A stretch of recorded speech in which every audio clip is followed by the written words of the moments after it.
Operaatio Joulunlapsi vie tänäkin vuonna joululahjoja ja evankeliumia Euroopan köyhimmille lapsille Romaniaan ja Moldovaan. Suomalaisten pakkaamat kenkälaatikkolahjat ovat tuoneet ilon jo 200 000 lapselle vuodesta 1995 lähtien. Näillä kylillä tarvitaan evankeliumia, sen tuomaa rohkaisua ja innoitusta. Ja siksi me olemme täällä.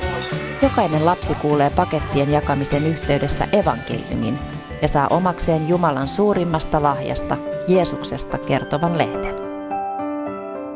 Operaatio Joulunlapsi kutsuu perheet, seurakunnat, koulut ja yhteisöt mukaan auttamaan ja tuomaan iloa Euroopan köyhimmille lapsille konkreettisella tavalla. Lapsityö on hyvin voimakkaassa asemassa meidän seurakunnassa ja jos me tehdään sitä täällä, niin me halutaan tehdä siellä, missä tarve on vielä suurempi. Ja Operaatio Joulunlapsi on loistava tapa tehdä lapsityötä lasten kanssa lapsille.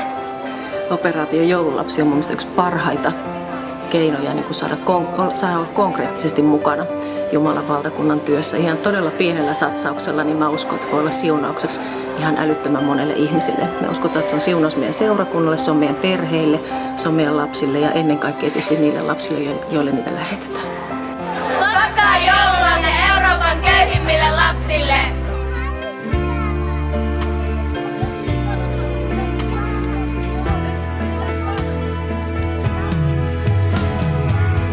Operaatio Joulunlapsi vie iloa ja toivoa sinne, missä sitä todella tarvitaan.